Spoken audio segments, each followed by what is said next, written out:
no rumo do mundo de regeneração. Quando não se tem ideia de como transcorre a existência física, muito difícil faz-se a libertação dos vínculos que unem o espírito à matéria, havendo a ruptura brusca que não impede a continuação dos fenômenos de decomposição serem percebidos e sentidos muito tempo depois da morte do corpo. Por isso, morrer não significa desencarnar imediatamente, o que se dá com mais vagar, à semelhança do que ocorre por ocasião da reencarnação, cujo processo é lento e progressivo. Parte 6. Aclarando acontecimentos. Deveríamos visitar um hospital público que se preparara para receber pacientes vitimados pelo novo coronavírus. Os maiores cuidados haviam sido dedicados à área das UTIs, devidamente munidas com os aparelhos respiratórios. Havia uma dolorosa expectativa no ambiente. A preocupação em separar os portadores da pandemia dos demais pacientes criara um ambiente de receios injustificados. Tanto os médicos, qual ocorria com os enfermeiros, mantinham-se em cautela e muita vigilância, a fim de evitarem ser contaminados. A movimentação era expressiva, vale dizer, de encarnados assim como de desencarnados. Pais, familiares e outros aflitos acorreram do mundo espiritual para visitar os parentes que se encontravam sob suspeita, aguardando o resultado dos exames a que foram submetidos. Concomitantemente, espíritos sofredores buscavam inquietos as pessoas amadas, sem conhecimento real do seu estado. Havia também a presença de vampirizadores do além, em processos de lamentáveis obsessões. O irmão Spinelli informou-nos que aquele seria o laboratório para as nossas experiências transcendentais e concitou-nos a orar na sala do diretor, de modo que deveriam espalhar-se as vibrações de bem-estar que pudéssemos produzir. Recolhemo-nos interiormente, rogando ao médico sublime sua misericórdia e proteção. Terminada a prece, saímos em grupo e acompanhamos uma jovem auxiliar de enfermagem que conduzia o resultado dos exames que chegavam ao laboratório governamental. Havia tristeza e ansiedade no seu semblante e, ao entregar o documento ao diretor do hospital, afastou-se, enquanto ele tomava conhecimento da ocorrência grave esperada e, ao mesmo tempo, desagradável. Dos 13 exames de pacientes que se haviam internado antes, 8 eram positivos para o Covid-19. A notícia espalhou-se como um rastilho de pólvora, procurando-se de imediato a retirada de alguns pacientes da enfermaria em que se encontravam e conduzi-los para a sala reservada especialmente para a virose temível. Uma dama de 30 anos presumíveis foi dominada pelo desespero e, lamentando-se, afirmava que iria desencarnar porque era portadora de diabetes em estado avançado. O médico acercou-se-lhe e muito tranquilamente lhe explicou que estava sendo atendida em tempo e que o seu organismo jovem resistiria, superando a infecção. Chamou-me a atenção um cavalheiro de aproximadamente 50 anos, que mergulhou no silêncio da oração e entregou-se à providência divina, atraindo de imediato o venerando espírito que o envolveu em vibrações de paz e de coragem. Os demais se deixaram dominar pelas lágrimas e algumas reclamações, exprobando o governo, denominado de negligente, e transferindo a responsabilidade por encontrar-se ali. Afirmavam que as autoridades governamentais já sabiam da pandemia com as suas garras assassinas e que, ao invés de se resguardarem as pessoas de aglomerações e meios fáceis de contágio, estimularam os prazeres do carnaval e ali estavam as vítimas dos folguedos perniciosos. Não se davam conta de que a responsabilidade é de cada um, porquanto todos estamos conscientes do perigo de contágio de enfermidade de tal porte desde antes do carnaval anunciada. Sucede que os prazeres servis ainda merecem mais atenção do que os deveres austeros, e o conceito infeliz de muitos latino-americanos de que neles nada pega, como se fossem constituídos de matéria especial. Alastrava-se a doença depuradora da sociedade em todo o mundo, e no Brasil começava com fome cruel, encontrando a cultura leviana de muitos e a falta de compromisso com a vida. No gabinete do diretor, diversos médicos discutiam a respeito de qual a terapêutica melhor recomendada para os pacientes inseguros. Discussões politiqueiras de baixo nível esqueciam as vidas humanas para cuidar dos seus interesses mesquinhos e venais. Alguns desses esculápios, que já vinham aplicando medicamentos que deram bons resultados nos casos da Espanha e da Itália, consumidas pelo surto feroz, deixavam de lado as brigas e ofensas políticas para encontrar uma solução de emergência, enquanto os laboratórios do mundo trabalhavam na produção da vacina salvadora. Passamos as horas da manhã atendendo os irmãos contaminados, auxiliando-os no equilíbrio do sistema imunológico e principalmente da harmonia íntima, intuindo-os a buscarem a oração que lhes daria forças para a conquista dos resultados felizes. Num momento em que fiquei a sós com o nosso Spinelli, comentei a respeito da reunião mediúnica da noite anterior.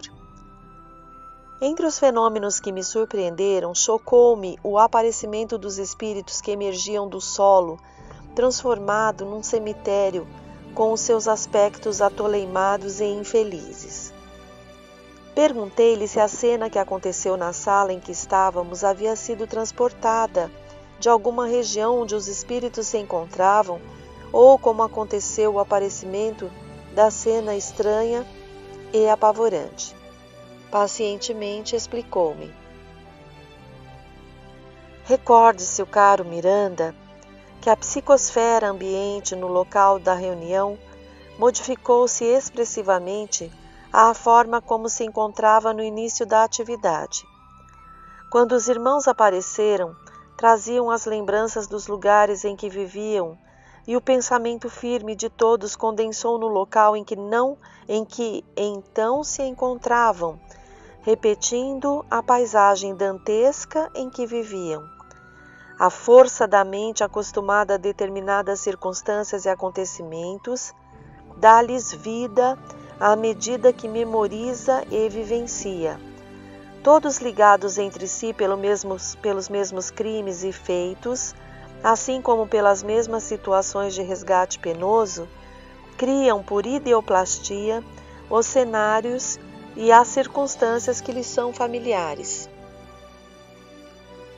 E o fenômeno de transformação, indaguei, para a fase lupina que teve lugar no comunicante, como explicar? Nosso irmão de tal forma degenerou o perispírito nos sucessivos anos de horror que se tem permitido, que passou a sentir-se como um lobo construído pela perversidade dos seus atos. Tem na mente, no entanto, a sua forma anterior, que lhe ficou na memória como sendo máscara conveniente. Enquanto blasonava, procurando argumentos falsos para esconder os sentimentos reais, a aparência era preservada, mas à medida que se permitiu apresentar-se como se sente, ou como está interiormente, a forma de ser humano foi diluída pela força interior do vampirismo e passou a usá-la. Nesse momento, mantém a deformidade que irá sendo modificada à medida que se comunique mediunicamente e o seu perispírito recupere a expressão humana através do arrependimento sincero e da renovação interior. O longo processo de construção do ódio, com todos os seus ingredientes de vingança, condensou os fluidos emitidos e construiu as formas terríveis que inspira pavor, e somente através de uma real mudança emocional e mental podem ser diluídas essas construções apavalhantes.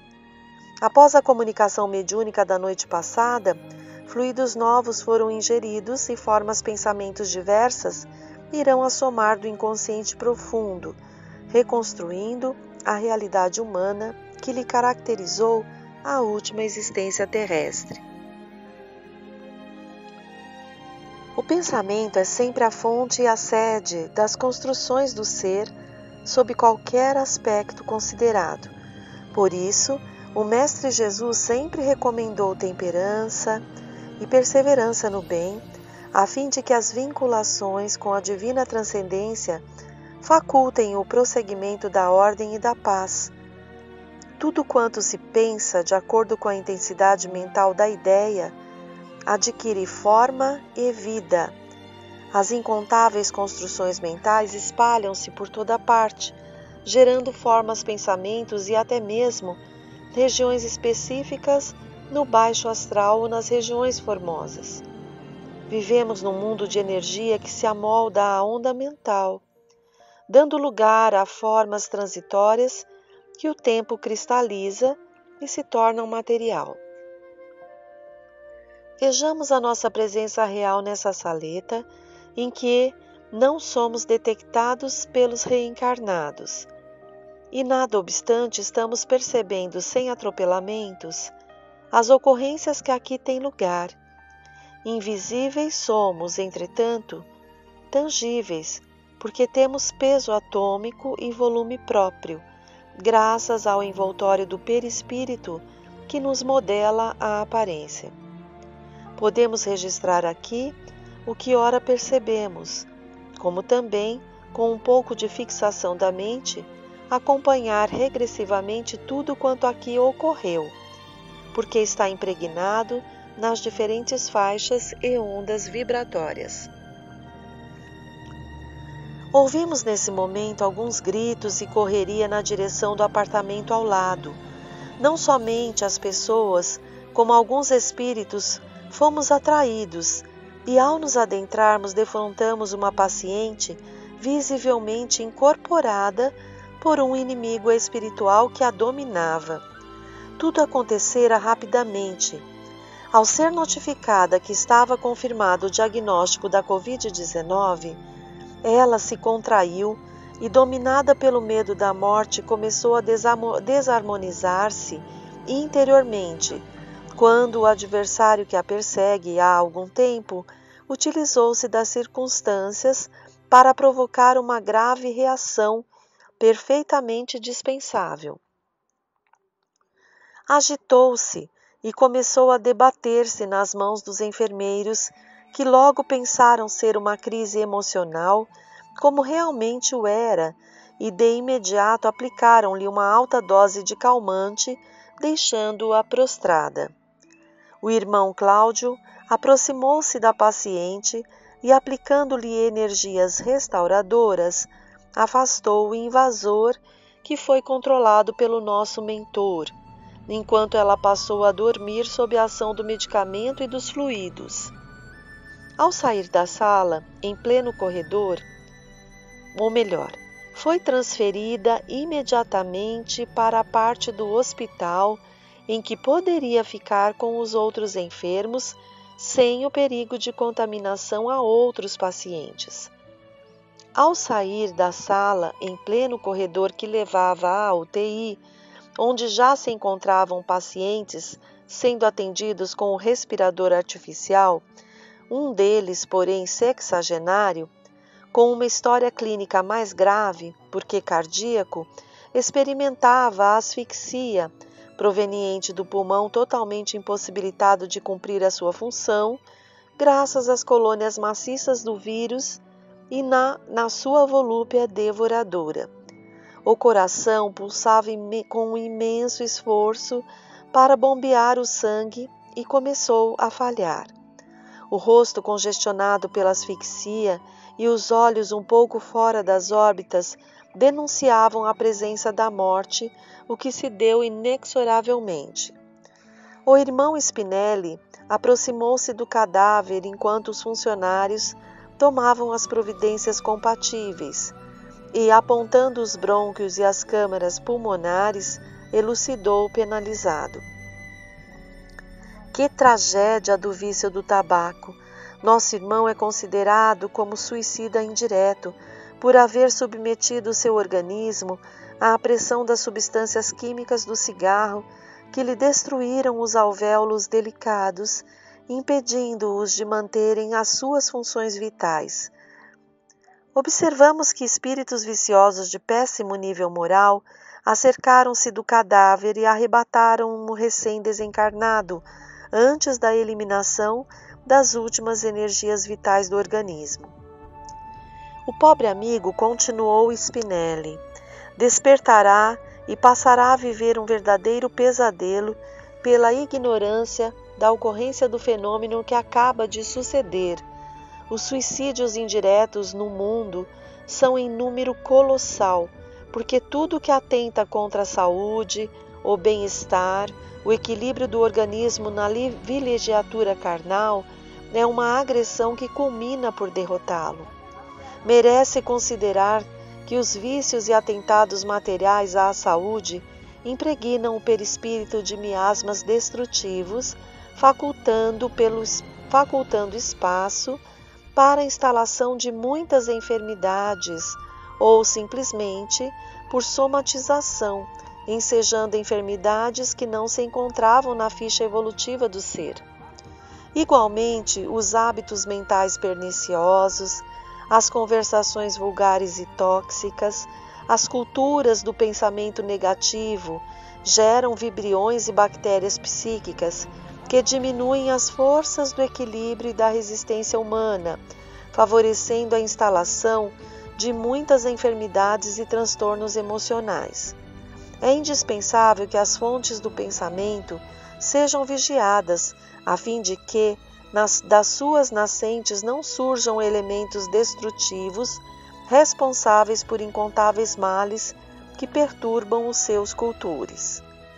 Nesse momento deu entrada um paciente em lastimável situação, porquanto a enfermidade já lhe tomara a organização respiratória, com grande prejuízo para a função cardíaca em disritmias acentuadas. Nosso mentor convidou-nos a acompanhá-los à unidade de terapia intensiva, que estava em grande movimentação.